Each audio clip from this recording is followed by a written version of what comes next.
Hello everyone. प्रखुर GK में आप सभी का स्वागत है।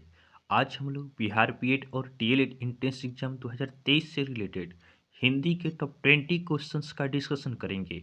यह हमारा हिंदी का 7वां प्रैक्टिस सेट है। तो आप वीडियो को लास्ट तक देखें और वीडियो पसंद है तो चैनल को सब्सक्राइब जरूर करें ताकि आगे आने वाले क्लास का नोटिफिकेशन आपको मिलता रहे। तो चलिए आज का क्लास हम स्टार्ट करते हैं।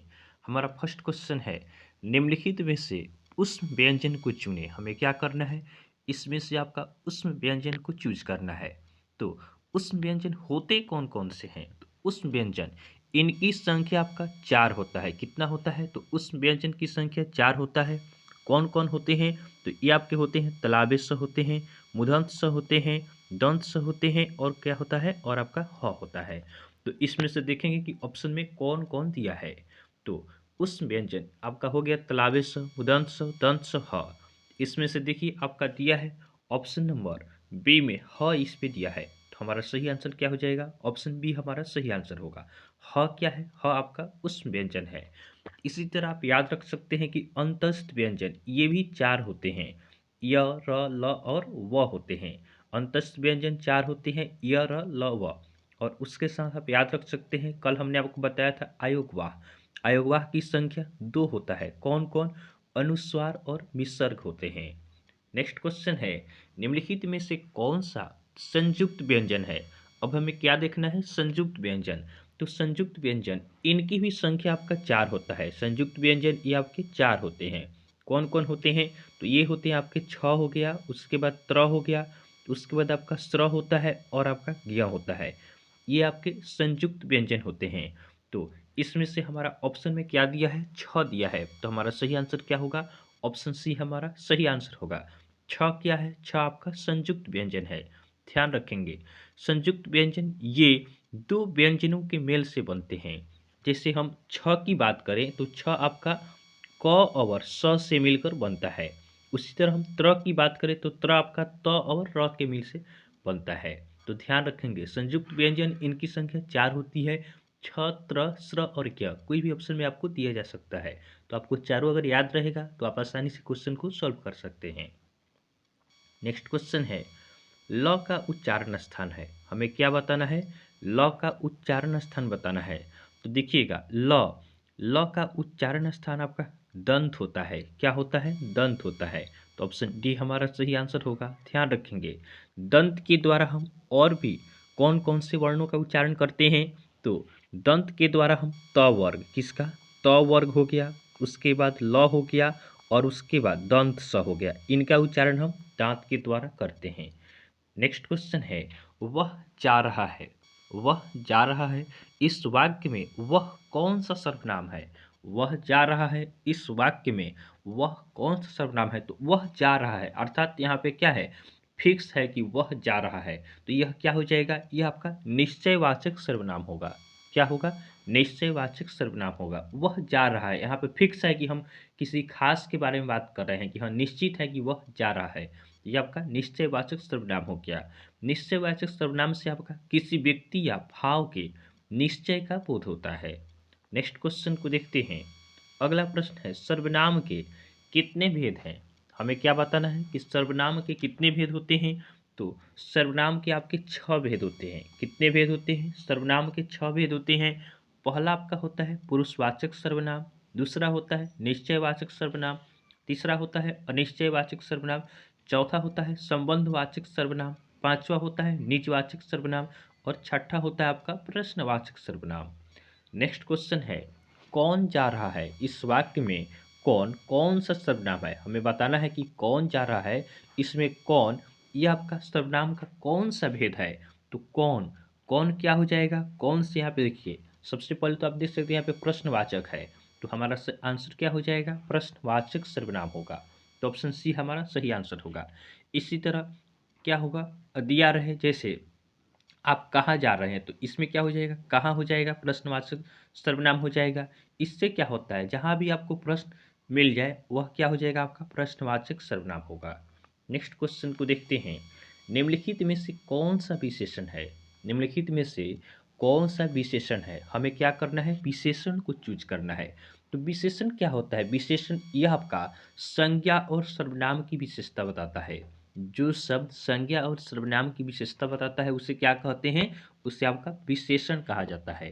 तो ऑप्शन ए में है हमारा कमजोर। तो कमजोर क्या करता है? यही हमारा विशेषण है। तो ऑप्शन ए हमारा सही आंसर होगा। कमजोर से जैसे हो गया वह व्यक्ति कमजोर है, तो यहाँ पे कमजोर क्या करता है? कमजोर आपका विशेषता बताता है। उसी तरह यहाँ पे हिमालय दिया गया है, तो हिमालय क्या है? यह पर्वत का नाम है। उसके बाद ऑप्शन सी में है वे लोग। उसके बाद ऑप्शन डी में है पढ़ना। तो पढ़ना आपका क्या हो गया? पढ़ना आपका हो गया क्रिया हो गया। उसके बाद वे लोग क्या हो गया? वे लोग आपका सर्वनाम हो गया। उसके बाद बात करें आपका हिमालय का, तो हिमालय आपका संज्ञा हो गया। नेक्स्ट क्वेश्चन को देखते हैं। अगला प्रश्न हमारा है, राम बहुत तेज विद्यार्थी है। राम बहुत तेज विद्यार्थी है, इस वाक्य में प्रविशेषण है। हमें क्या बताना है? प्रविशेषण बताना है। तो प्रविशेषण क्या होता है? तो विशेषण को प्रविशेषण कहते हैं। अर्थात वह शब्द जो विशेषण की विशेषता बताता है उसको क्या कहेंगे? प्रविशेषण। तो यहाँ ध्यान से देखिए, राम बहुत तेज विद्यार्थी है। राम विद्यार्थी है, तेज भी है, लेकिन तेज का भी यहाँ पे विशेषता बताया जा रहा है कि बहुत तेज है। तो प्रविशेषण क्या हो जाएगा? प्रविशेषण यहाँ पे आपका बहुत हो जाएगा। तो ऑप्शन बी हमारा सही आंसर होगा। ध्यान देंगे, प्रविशेषण क्या होता है? विशेषण की विशेषता। जैसे यहाँ पे विद्यार्थी आपका संज्ञा हो गया, संज्ञा के पहले आपका क्या आ गया? इसका विशेषण क्वालिटी बता रहा है तेज, लेकिन इसका भी तेज का भी यहाँ पे विशेषण बता रहा है कि तेज तो है लेकिन बहुत तेज है। तो बहुत क्या हो जाएगा यहाँ पे आपका? प्रविशेषण हो जाएगा। इसी तरह एक और एग्जाम्पल हम देख सकते हैं, जैसे क्षत्रिय बड़े साहसी होते हैं। क्षत्रिय बड़े साहसी होते हैं, तो साहसी होते हैं लेकिन बड़े साहसी होते हैं, तो बड़े यहाँ पे क्या हो जाएगा? प्रविशेषण होगा। नेक्स्ट क्वेश्चन को देखते हैं। अगला प्रश्न है, लिखवाना में कौन सा मूल धातु है? लिखवाना में मूल धातु कौन सा है? तो मूल धातु क्या होता है? मूल धातु आपका कोई भी क्रिया होता है, उसका फर्स्ट वाला जो भाग होता है वो आपका क्या होता है? मूल धातु होता है। मूल धातु इसमें हमें बताना है लिखवाना में। लिखवाना में आपका मूल धातु क्या हो जाएगा? लिख होगा। लिख से आपका लिखवाना बना है। तो ऑप्शन बी हमारा सही आंसर होगा। नेक्स्ट क्वेश्चन है, हरि आम खाता है, इस वाक्य में कर्म होगा। इसमें हमें क्या बताना है? कर्म बताना है। तो हरि क्या है? हरि तो आपका संज्ञा है। उसके बाद क्या है? उसके बाद आपका खाना क्या हो गया? क्रिया हो गया। तो क्रिया का फल जिस पर पड़ता है उसको क्या कहते हैं? कर्म कहते हैं। तो खाना, तो क्या खाता है हरि? हरि आम खाता है, तो आम हमारा क्या हो जाएगा? कर्म होगा। तो ऑप्शन सी हमारा सही आंसर होगा। ध्यान रखेंगे, क्रिया का प्रभाव जिस पर पड़ता है उसी को हम कर्म कहते हैं। जैसे राम बाजार जाता है, तो राम जाता तो है लेकिन कहाँ जाता है? बाजार जाता है, तो बाजार यहाँ पे कर्म हो गया। नेक्स्ट क्वेश्चन को देखते हैं। मुख्य क्रिया के अर्थ को स्पष्ट करने में जो क्रियाएं सहायक होती है उससे क्या कहते हैं? मुख्य क्रिया के अर्थ को स्पष्ट करने में जो क्रियाएं सहायक होती है उससे क्या कहते हैं? तो उससे आपका सहायक क्रिया कहा जाता है। मुख्य क्रिया के अर्थ को स्पष्ट करने में जो आपकी क्रियाएं सहायक होती है उसे क्या कहते हैं? उसे हम सहायक क्रिया कहते हैं। चलिए एग्जाम्पल से इसको समझते हैं। जैसे यहाँ पे दिया रहे वह खाता है, वह खाता है, तो यहाँ पर ध्यान दीजिएगा, खाना क्या है? खाना तो आपका मुख्य क्रिया हो गया। खाना क्या हो गया? मुख्य क्रिया हो गया। लेकिन यहाँ पे क्यों रहता वह खाता, तो वह खाता तो यहाँ पे स्पष्ट नहीं हो पाता, लेकिन हाय यहाँ पर दिया गया है तब जाकर स्पष्ट हुआ है कि वह खाता है। तो हाय यहाँ पर क्या हो जाएगा? हाय आपका हो जाएगा सहायक क्रिया। हाय क्या हो जाएगा? यह आपका सहायक क्रिया हो जाएगा। तो ध्यान रखेंगे, क्रिया का अर्थ स्पष्ट करने में जो सहायक होता है उसी को हम क्या कहते हैं? आपका सहायक क्रिया कहते हैं। जैसे एक और एग्जाम्पल हम देख सकते हैं, जैसे तुम जग रहे हो, तुम जग रहे हो दिया हो, तो इसमें अगर आपसे पूछ दे कि इसमें आपको सहायक क्रिया बताना है, तो रहे हो, रहे हो क्या हो जाएगा? यहाँ पे सहायक क्रिया होगा। और जगना क्या हो जाएगा? जगना आपका मुख्य क्रिया होगा। नेक्स्ट क्वेश्चन है, इनमें से कौन सा स्थानवाचक क्रिया विशेषण है? हमें क्या बताना है? स्थानवाचक। तो आज, आज तो आपका स्थान नहीं बताता है, क्या भी स्थान नहीं बताता है, बहुत भी स्थान नहीं बताता है, कहाँ, कहाँ क्या करता है? स्थान को बोधित करता है। तो यह आपका स्थानवाचक क्रिया विशेषण हो जाएगा। स्थानवाचक क्रिया विशेषण की और एग्जाम्पल देखें तो आपका हो जाएगा यहाँ, वहाँ, जहाँ, ये सभी क्या होते हैं? स्थानवाचक क्रिया विशेषण होते हैं। नेक्स्ट क्वेश्चन है, इनमें से कौन सा रीतिवाचक क्रिया विशेषण है? तो रीतिवाचक हमें क्या बताना है? रीति रिवाज। रीतिवाचक बताना है तो पीछे। पीछे तो आपका रीति नहीं बताता है, अब भी नहीं बताता है, क्या भी नहीं बताता है। ऐसे ऐसे क्या है? किसी काम को जैसे ऐसे करो, तो ये क्या बताता है? रीति बताता है। इसका और एग्जाम्पल देखें रीतिवाचक क्रिया विशेषण का, तो आपका हो जाएगा जैसे आपका हो गया अचानक, हो गया धीरे, हो गया सचमुच, हो गया। नेक्स्ट क्वेश्चन है, निम्नलिखित में से कौन सा शब्द स्त्रीलिंग है? इसमें हमें क्या चूज करना है? स्त्रीलिंग शब्द चूज करना है। तो ऑप्शन ए है अक्षर। अक्षर आपका क्या है? अक्षर आपका पुल्लिंग है। उसके बाद इनाम की बात करें तो इनाम भी आपका पुल्लिंग है। उसके बाद खजाना, तो खजाना भी आपका पुल्लिंग होता है। ऑप्शन डी अदालत है। अदालत क्या है? ये आपका स्त्रीलिंग शब्द है, तो ऑप्शन डी हमारा सही आंसर होगा। नेक्स्ट क्वेश्चन है, निम्नलिखित में से कौन सा शब्द पुल्लिंग है? इसमें हमें क्या चूज करना है? पुल्लिंग शब्द को हमें चूज करना है। तो ध्यान देंगे ऑप्शन ए में है हमारा जलपान। तो जलपान क्या है? जलपान आपका पुल्लिंग शब्द है, तो ऑप्शन ए हमारा सही आंसर होगा। उसके बाद ऑप्शन बी में है खटिया। तो खटिया क्या है? यह आपका स्त्रीलिंग है। ऑप्शन सी में है कलम। तो कलम भी आपका स्त्रीलिंग शब्द है। और ऑप्शन डी में है गांठ। तो गांठ भी क्या है? आपका स्त्रीलिंग शब्द है।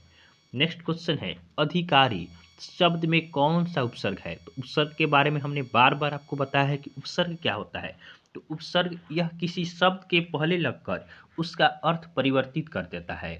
तो इसमें हमें अधिकारी में उपसर्ग बताना है कि अधिकारी में कौन सा उपसर्ग होगा। तो उस उपसर्ग बताने के लिए हम क्या करेंगे? उस शब्द के पहले भाग को हम देखते हैं। तो देखिएगा, अधिकारी, अधिकारी, तो अधिकारी में कौन सा उपसर्ग हो जाएगा? अधि उपसर्ग होगा। पहले वाला क्या होता है? उपसर्ग होता है। नेक्स्ट क्वेश्चन को देखते हैं। अगला प्रश्न है, प्रताप शब्द में कौन सा उपसर्ग है? इसमें हमें प्रताप, तो प्रताप, प्रताप, तो इसमें क्या हो जाएगा? उपसर्ग। उपसर्ग आपका प्र हो जाएगा, तो ऑप्शन ए हमारा सही आंसर है। नेक्स्ट क्वेश्चन है, नाविक में कौन सा प्रत्यय है? इसमें हमें क्या बताना है? प्रत्यय। तो प्रत्यय क्या होता है? यह किसी शब्द के बाद में लगकर उसके अर्थ को बदल देता है, इसी को हम क्या कहते हैं? प्रत्यय कहते हैं। तो नाविक, नाविक में कौन सा प्रत्यय होगा? नाविक। देखिए नाविक हम कहते हैं नाविक, तो लास्ट में क्या आता है? ईक आता है, तो इसमें कौन सा प्रत्यय होगा? इसमें आपका ईक प्रत्यय होगा, तो ऑप्शन सी हमारा सही आंसर होगा। ध्यान दीजिए, नाविक, नाविक हो गया तो ईक लास्ट में आया है, तो ये आपका क्या होगा? प्रत्यय होगा। नेक्स्ट क्वेश्चन को देखते हैं। अगला प्रश्न है, बुद्धिमत्ता। बुद्धिमत्ता में कौन सा प्रत्यय है? बुद्धिमत्ता, तो प्रत्यय आपका लास्ट वाला होता है, तो बुद्धिमत्ता, मता इसमें क्या होगा? प्रत्यय होगा, तो ऑप्शन बी हमारा सही आंसर होगा। आज का हमारा लास्ट क्वेश्चन है, अंश से कौन सा विशेषण बनेगा? अंश से कौन सा विशेषण बनेगा?